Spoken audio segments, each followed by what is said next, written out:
Bacaan Alkitab kita pada pagi hari ini terambil dari Ayub 6.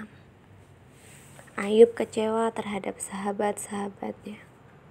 Lalu Ayub menjawab, hendaklah kiranya kekesalan hatiku ditimbang dan kemalanganku ditaruh bersama-sama di atas neraca. Maka beratnya akan melebihi pasir di laut.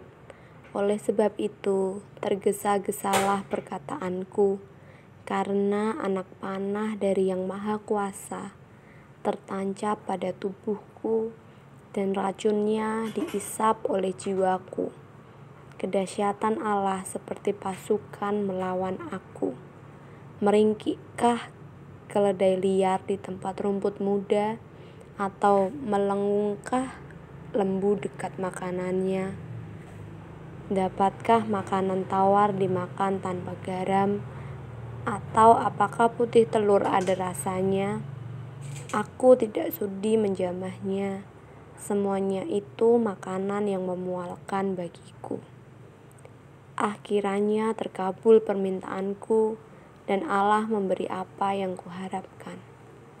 Kiranya Allah berkenan meremukkan aku, kiranya Ia melepaskan tangannya dan menghabisi nyawaku.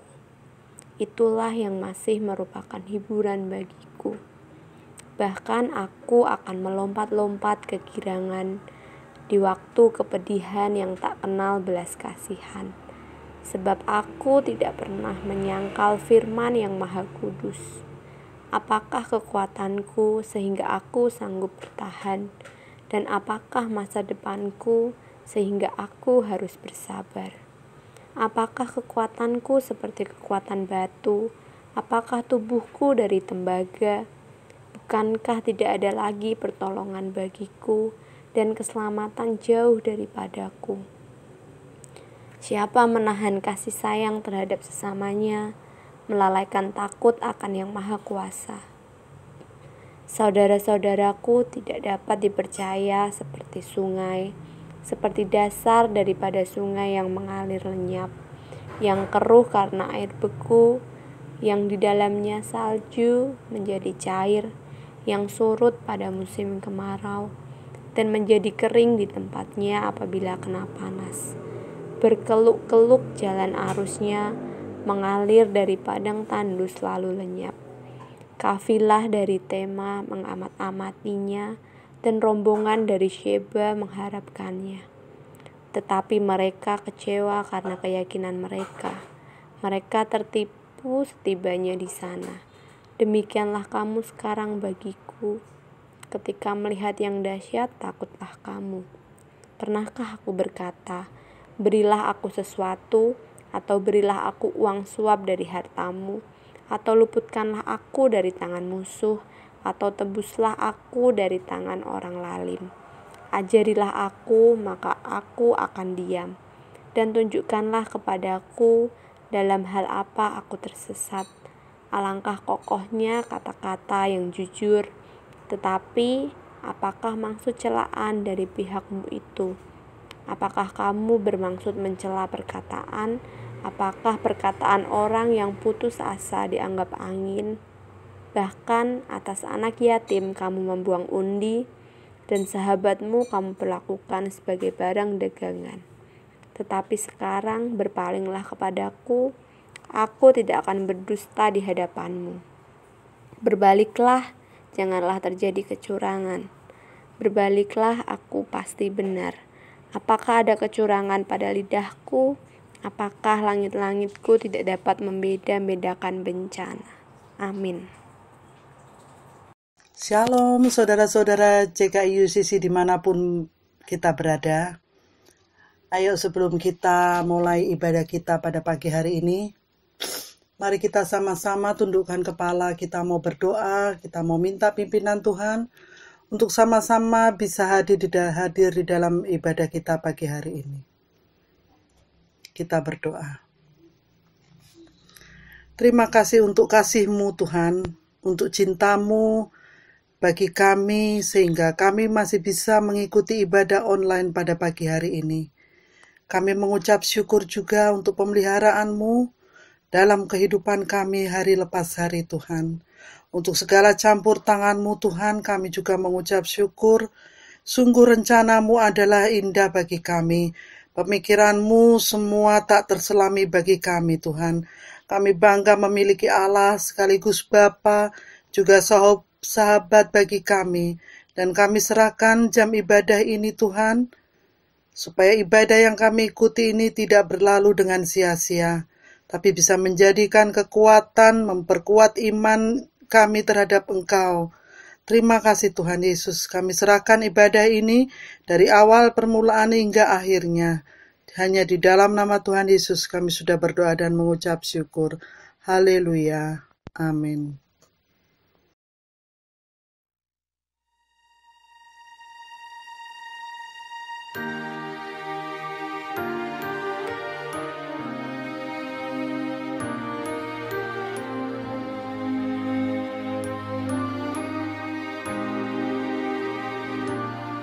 Saat ku berjalan,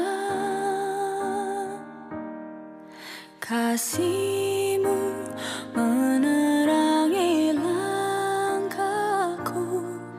Tak ku bimbang, karena ku tahu Kau bersamaku.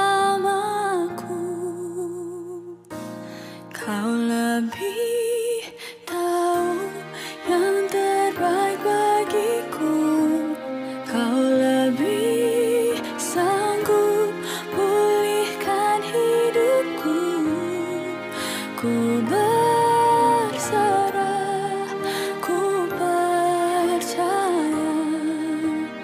hanya Yesus penolong yang setia.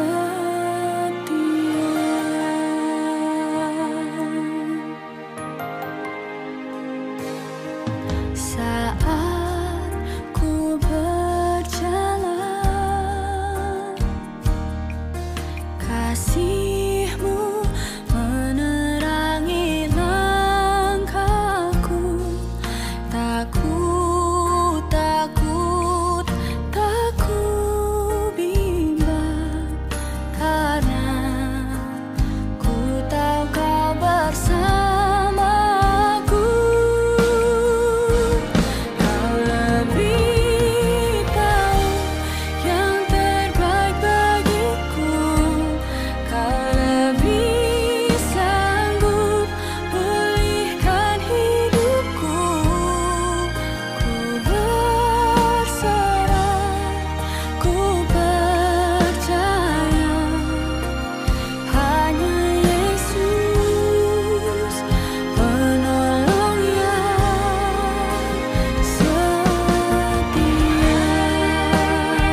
Dia peduli saat dunia menyakitkan, bahkan yang terdekat pergi meninggalkanku. Dia ada.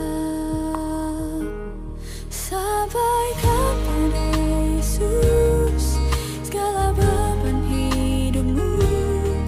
Dia hanya sejauh doa saat kau berseru. Sampaikan pada Yesus, Dia mengerti hatimu. Dia mengerti air matamu dan memulihkanmu.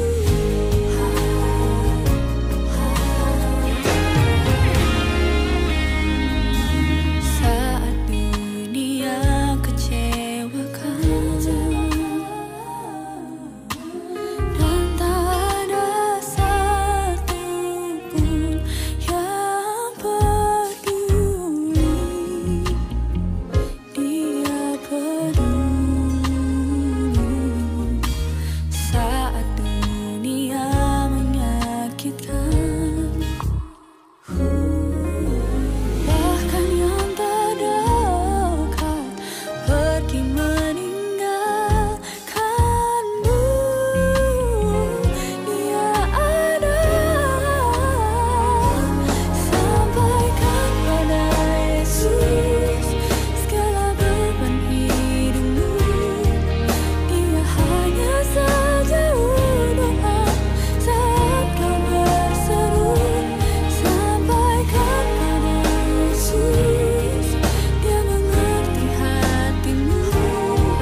Dia mengerti air matamu dan memulihkanmu.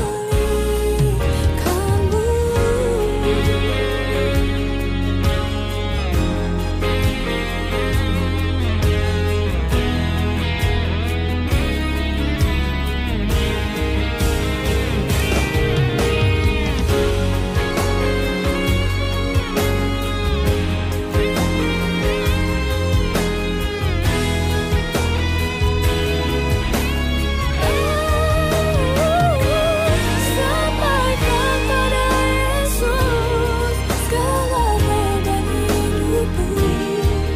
Dia hanya sejauh doa saat kau berseru.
Kasih-Mu membuatku mengerti,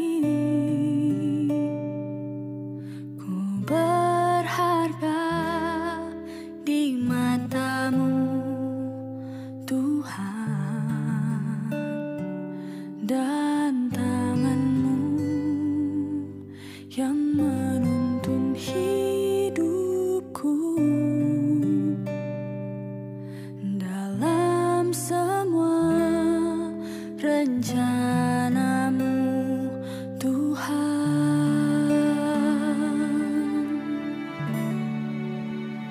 sungguh indah kasih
Shalom saudara-saudara yang terkasih di dalam Tuhan.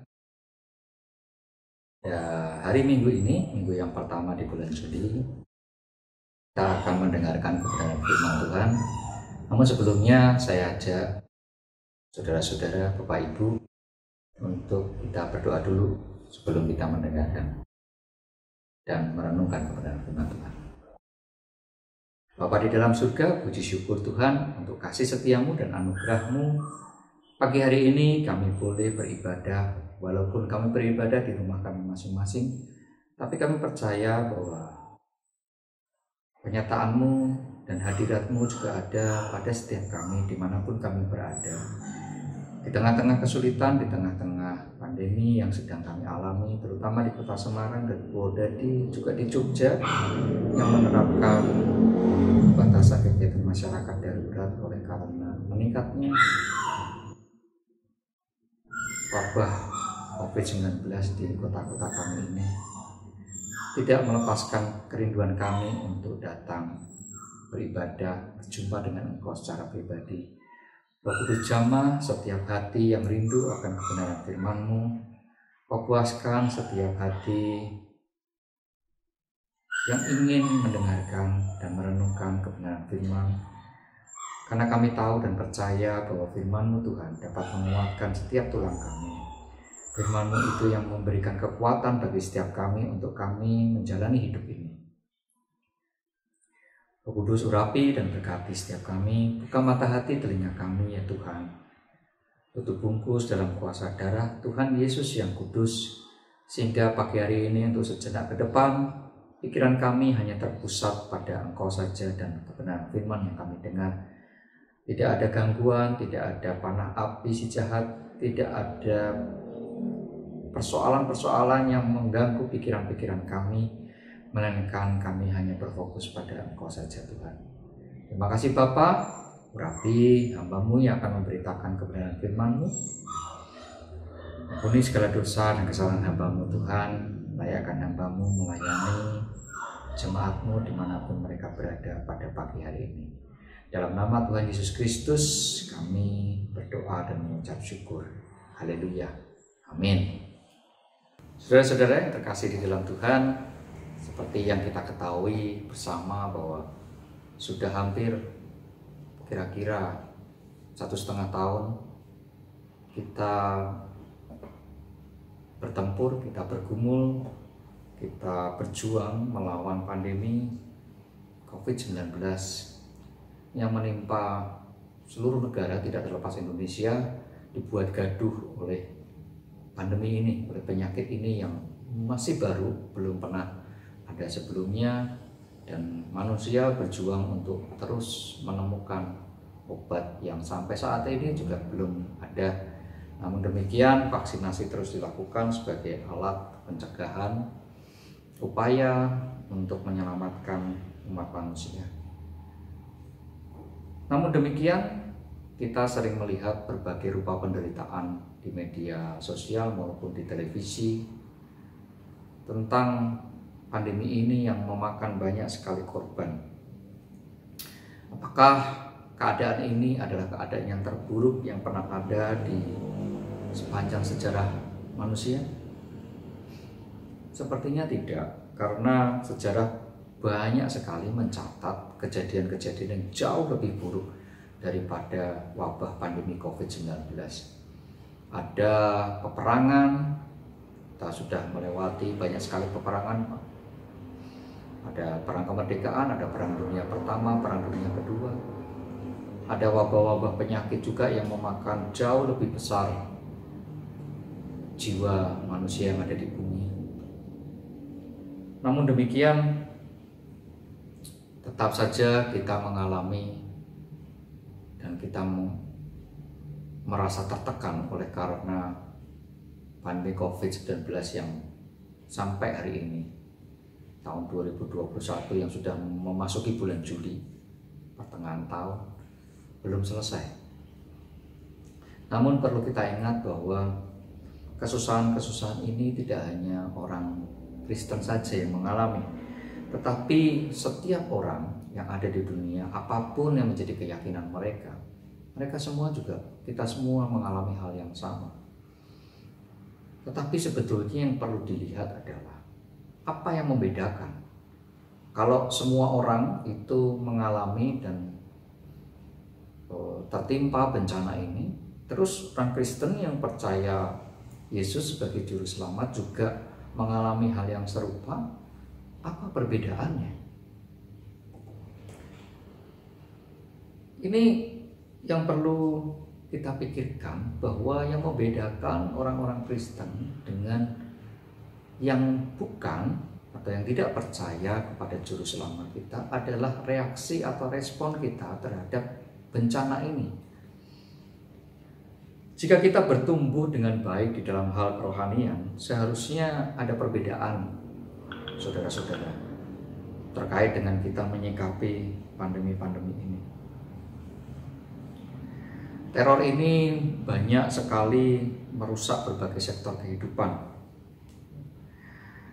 Ada reaksi-reaksi yang menyalahkan orang lain, ada reaksi yang menyalahkan pemerintah, ada yang menyalahkan bahwa ini adalah sebuah konspirasi jahat global yang ingin menguasai dunia atau ingin mengurangi jumlah penduduk dunia.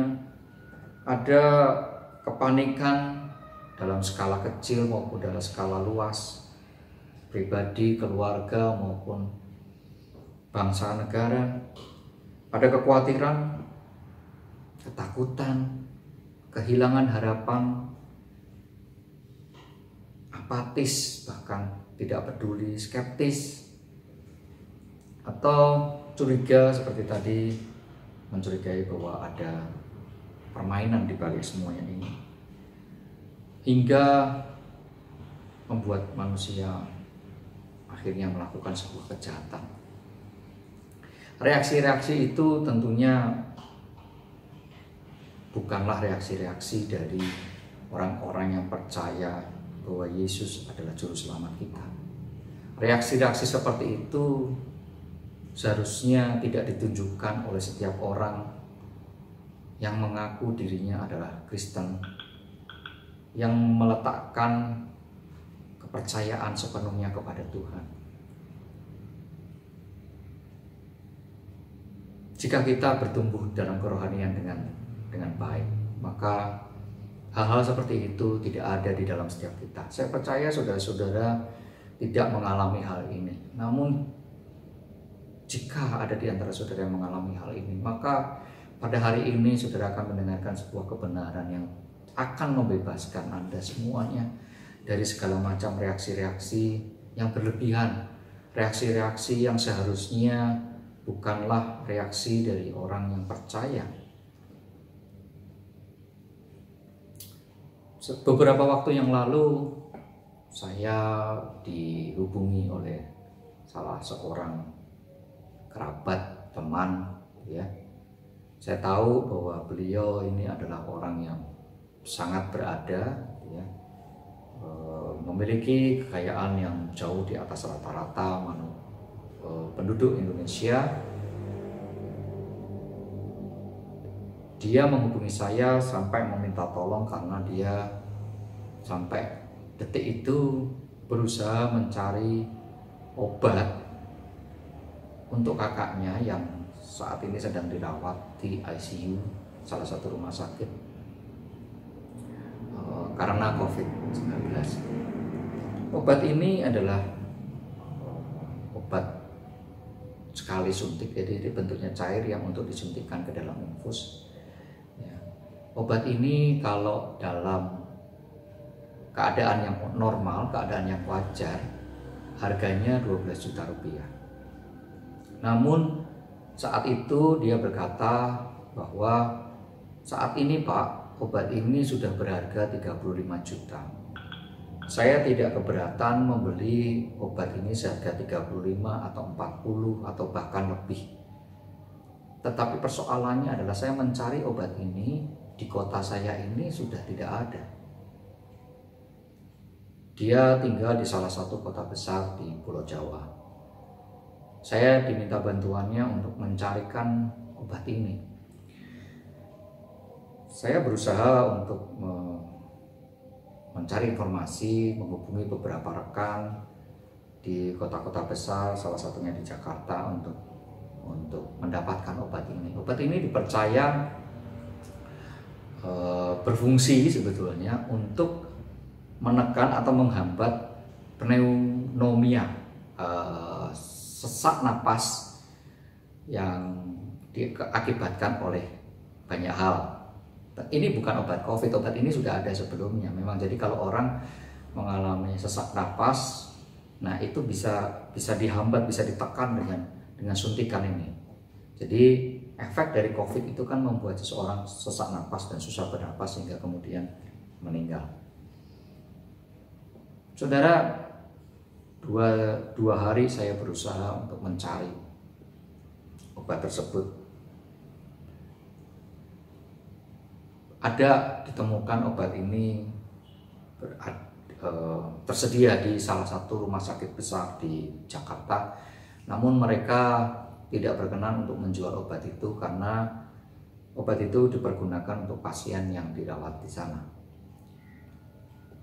Dan sampai kemudian juga saya tidak bisa mendapatkan obat itu karena memang langka dan tidak ada di pasaran.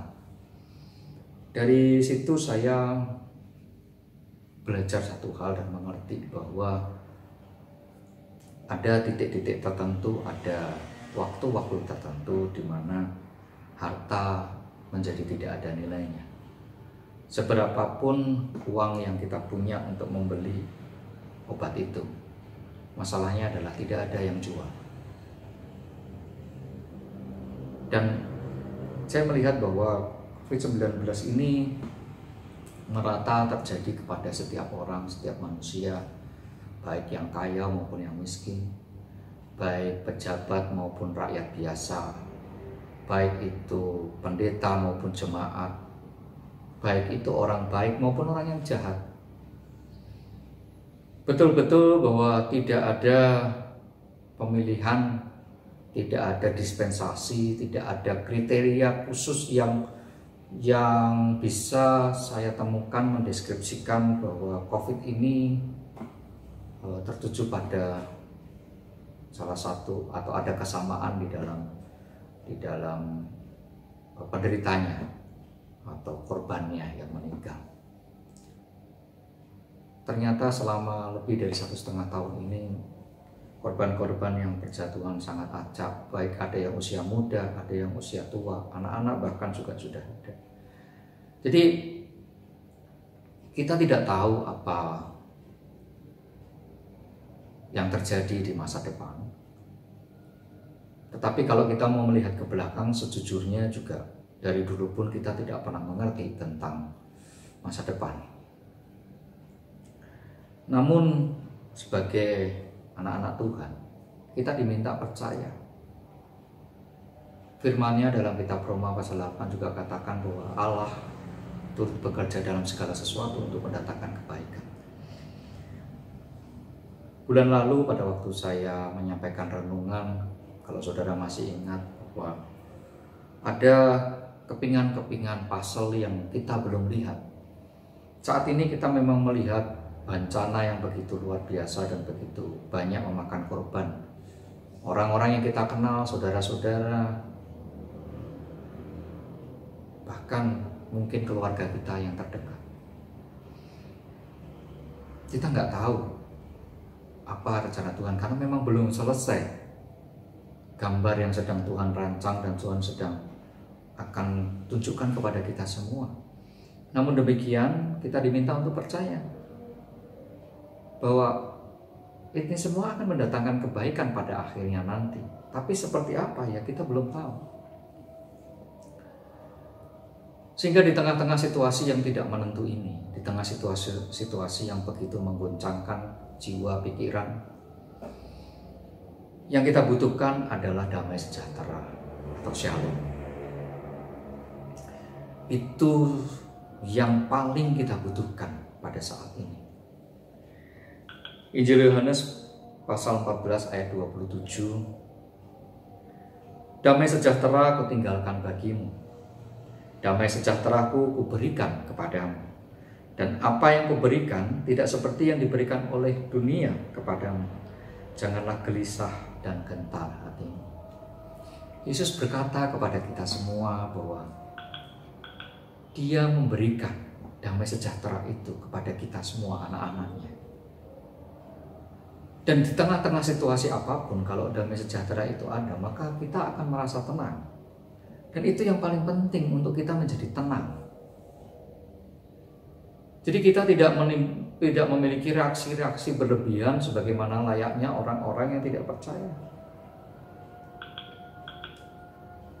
Kita diminta untuk tidak gelisah dan tidak gentar. Karena apa? Karena Yesus memberikan damai sejahtera yang tidak bisa diberikan oleh dunia. Dunia memberikan kekayaan, dunia memberikan jabatan, dunia memberikan kesuksesan, dunia memberikan kehormatan, apalagi.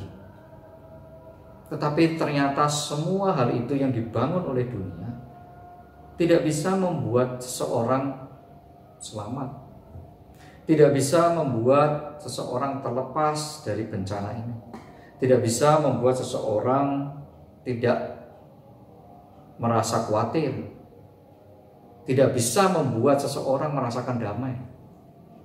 Karena memang itu semua tidak bisa diberikan oleh dunia. Itu semua diberikan oleh dunia, tapi satu hal yang dunia tidak bisa berikan adalah damai sejahtera, di mana itu hanya bisa kita dapatkan melalui Yesus.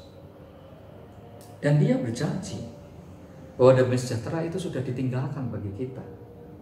Damai sejahtera itu sudah diberikan bagi kita, sehingga kita tidak perlu gelisah dan gentar. Shalom dari Kristus, damai sejahtera dari Kristus itu memampukan kita untuk berpikir tenang, senang, dan akhirnya kita akan menang. Lengkap tanpa kurang suatu apapun. Saudara, jangan menyerah di tengah-tengah badai kehidupan saat ini. Ini hanya sementara. Saudara dan saya sudah ditentukan untuk menjadi pemenang. Namun kita perlu untuk menjadi tenang. Di dalam ketenangan, saudara akan merasakan damai sejahtera dan saudara akan merasakan sukacita dari Tuhan. Kita perlu belajar dari dua murid Kristus yang kalau boleh disamakan, mereka mengalami penderitaan yang mungkin, kalau saya bilang bukan mungkin ya, tapi pasti bahwa mereka mengalami penderitaan yang jauh lebih berat dari apa yang kita alami saat ini. Kita belajar dari kisah Petrus. Di dalam Kisah Para Rasul pasal 12 ayat 1 sampai 6, penderitaan apa yang Petrus alami? Kira-kira pada waktu itu Raja Herodes mulai bertindak dengan keras terhadap beberapa orang dari jemaat. Ia menyuruh membunuh Yakobus, saudara Yohanes, dengan pedang. Ketika ia melihat bahwa hal itu menyenangkan hati orang Yahudi, ia melanjutkan perbuatannya itu dan menyuruh menahan Petrus. Waktu itu hari raya roti tidak beragi. Setelah Petrus ditangkap, Herodes menyuruh memenjarakannya di bawah penjagaan 4 regu. Masing-masing terdiri dari 4 prajurit. Maksudnya ialah supaya sehabis Paskah ia menghadapkannya ke depan orang banyak. Demikianlah Petrus ditahan di dalam penjara, tetapi jemaat dengan tekun mendoakannya kepada Allah.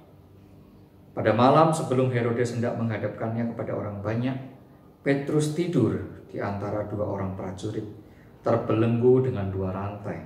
Selain itu, prajurit-prajurit pengawal sedang berkawal di muka pintu. Saudara, Petrus ini ditangkap oleh Herodes yang sebelumnya membunuh Yakobus, saudara Yohanes. Jadi sebetulnya Petrus tahu bahwa di penjara itu dia akan mati. Dia akan dibunuh seperti saudaranya, seperti temannya, sesama rasul murid Yesus. Tetapi cukup unik di ayat yang ke-6, Petrus bisa tidur.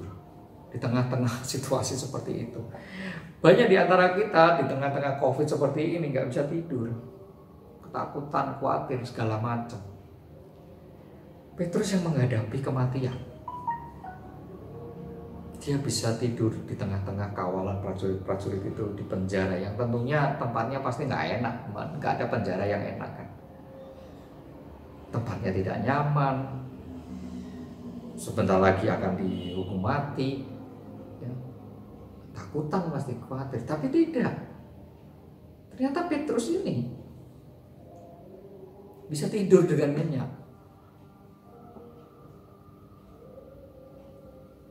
Cuma satu jawabannya, ada damai sejahtera.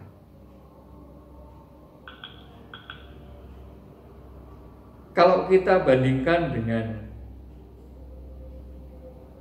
Paulus dan Silas dalam kisah yang berbeda, kisah para rasul pasal 16 ayat 22 sampai 25. Juga orang banyak bangkit menentang mereka. Lalu pembesar-pembesar kota itu menyuruh mengoyakkan pakaian dari tubuh mereka dan mendera mereka. Setelah mereka berkali-kali didera, mereka dilemparkan ke dalam penjara. Kepala penjara diperintahkan untuk menjaga mereka dengan sungguh-sungguh. Sesuai dengan perintah itu, kepala penjara memasukkan mereka ke ruang penjara yang paling tengah dan membelenggu kaki mereka dalam pasungan yang kuat. Tetapi kira-kira tengah malam Paulus dan Silas berdoa dan menyanyikan puji-pujian kepada Allah, dan orang-orang hukuman lain mendengarkan mereka. Paulus dan Silas mengalami hal yang serupa, tidak lebih enak, tidak lebih ringan dari yang dialami oleh Petrus.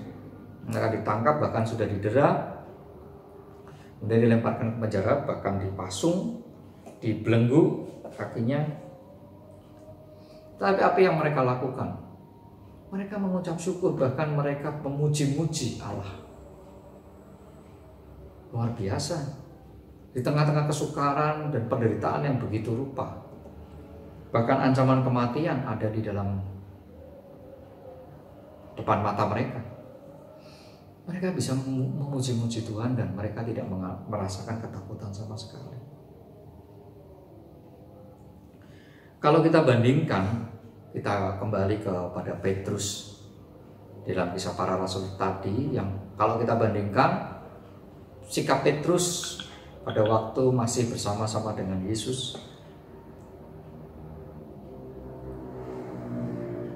di dalam Injil Markus pasal 4 ayat 35 sampai 41. Ini adalah kisah perikop di mana Petrus bersama-sama dengan Tuhan Yesus naik perahu. Pada hari itu, waktu hari sudah petang, Yesus berkata kepada mereka, "Marilah kita bertolak ke seberang." Mereka meninggalkan orang banyak itu lalu bertolak dan membawa Yesus beserta dengan mereka dalam perahu, di mana Yesus telah duduk dan perahu-perahu lain juga menyertai dia. Lalu mengamuklah taufan yang sangat dahsyat dan ombak menyembur masuk ke dalam perahu sehingga perahu itu mulai penuh dengan air. Pada waktu itu Yesus sedang tidur di buritan di sebuah tilam. Maka murid-muridnya membangunkan dia dan berkata kepadanya, "Guru, engkau tidak peduli kalau kita binasa." Ia pun bangun menghadik angin itu dan berkata kepada danau itu, "Diam, tenanglah." Lalu angin itu reda dan danau itu menjadi redup sekali. Lalu ia berkata kepada mereka, "Mengapa kamu begitu takut? Mengapa kamu tidak percaya?" Mereka menjadi sangat takut dan berkata seorang kepada yang lain, "Siapa gerangan orang ini sehingga angin dan danau pun taat kepadanya?" Saudara, sikap yang berbeda ditunjukkan oleh murid Yesus pada waktu mereka bersama-sama dengan Tuhan, dan pada waktu setelah Tuhan mati di atas kayu salib dan bangkit dari antara orang mati.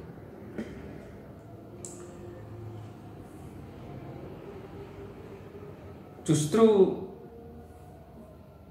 di saat mereka ditinggalkan Yesus, mereka sudah siap menghadapi apapun yang terjadi di dalam kehidupan mereka. Artinya bahwa ada pertumbuhan rohani di dalam iman, di dalam hati setiap murid-murid Tuhan. Sehingga respon yang ditunjukkan berbeda pada waktu mereka menghadapi bahaya. Saudara, dari sini kita bisa belajar bahwa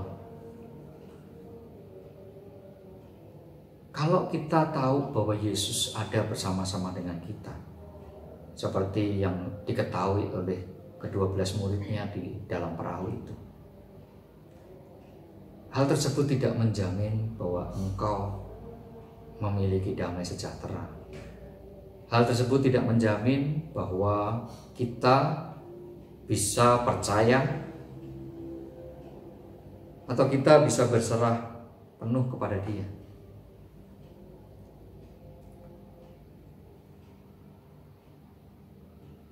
Tahu, mengerti Yesus adalah juru selamat,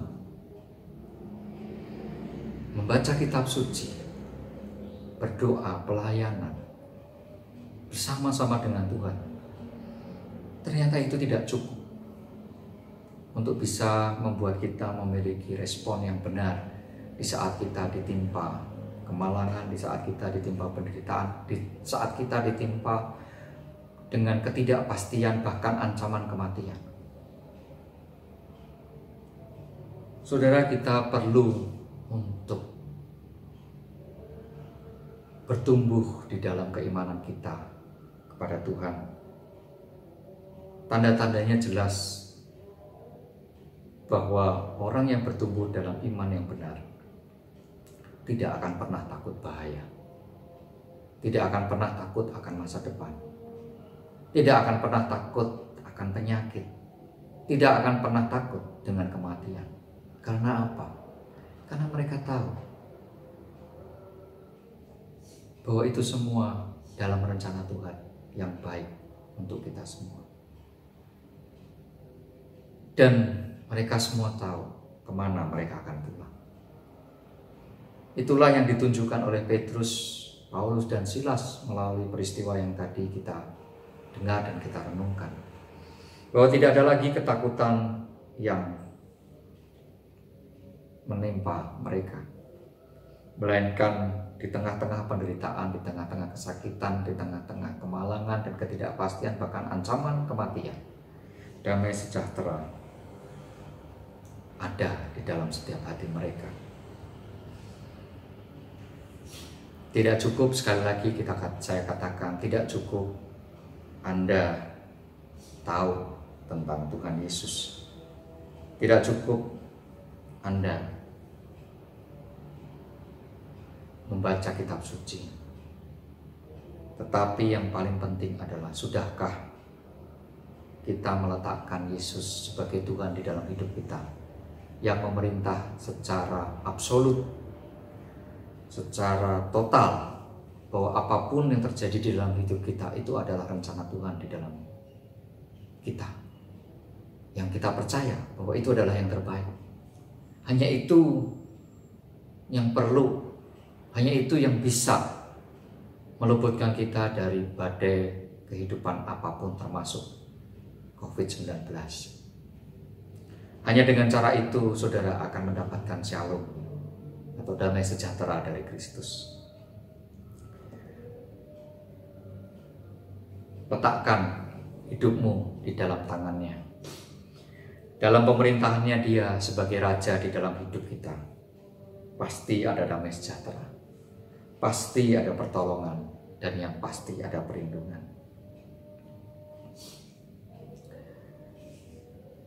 1 Petrus pasal 4 ayat 7. Kesudahan segala sesuatu sudah dekat. Karena itu kuasailah dirimu dan jadilah tenang, supaya kamu dapat berdoa. Kita diminta untuk tenang, kita diminta untuk menguasai diri, supaya kita dapat berdoa. Pun sebaliknya, berdoalah supaya kamu dapat tenang dan menguasai diri. Saya akan tutup renungan kita pada pagi hari ini di dalam Ibrani pasal 13 ayat 5. Saudara perlu mempercayakan kepada Tuhan yang berfirman Aku sekali-kali tidak akan membiarkan engkau, dan aku sekali-kali tidak akan meninggalkan engkau. Percayakan hidupmu di dalam tangan yang benar, tangan Tuhan yang benar, yaitu Tuhan kita Yesus Kristus. Karena hanya Dialah satu-satunya juru selamat. Hanya Dialah satu-satunya Tuhan yang bertahta atas semua hidup manusia.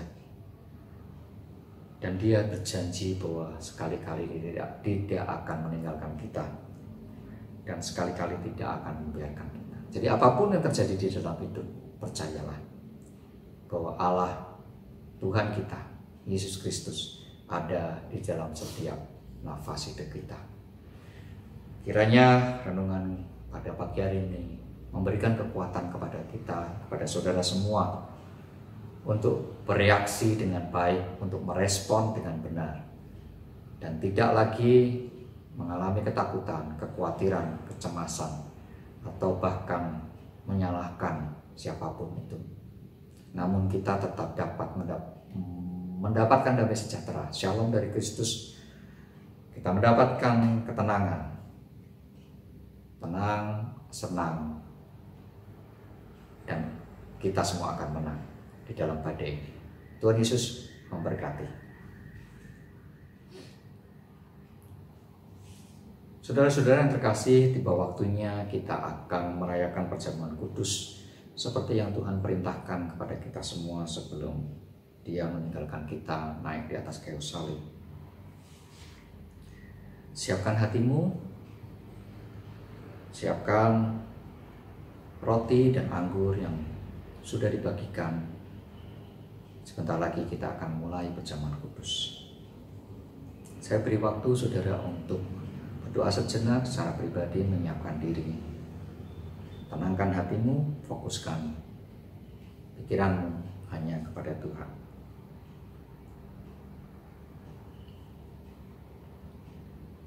Sebab apa yang telah kuteruskan kepadamu telah aku terima dari Tuhan, yaitu bahwa Tuhan Yesus pada malam waktu Ia diserahkan, Ia mengambil roti, dan sesudah itu Ia mengucap syukur atasnya, Ia memecah-mecahkannya dan berkata, "Inilah tubuhku yang diserahkan bagi kamu. Perbuatlah ini menjadi peringatan akan aku." Bukankah roti ini adalah tubuh Kristus? Makanlah dalam nama Yesus.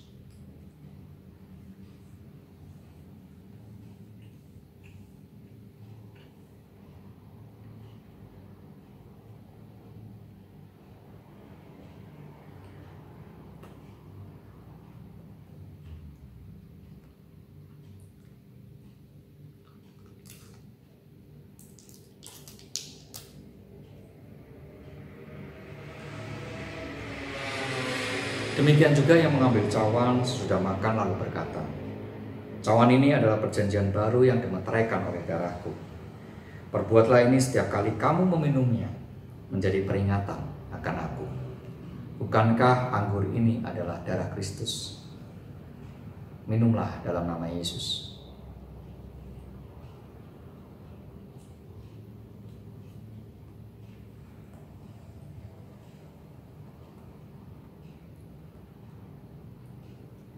Terima kasih Tuhan untuk anugerah-Mu yang boleh kami terima pada pagi hari ini. Kami percaya keselamatan sudah ada dan menjadi milik kami yang percaya dan berserah menyerahkan hidup kepada Engkau Tuhan.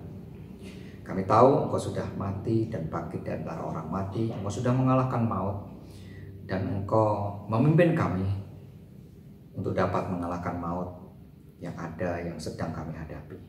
Makasih Bapa. Kami berserah sepenuhnya, kami serahkan hidup kami di dalam tangan kuasa-Mu, tangan kuat kuasa Juru Selamat kami, Tuhan Yesus Kristus. Amin.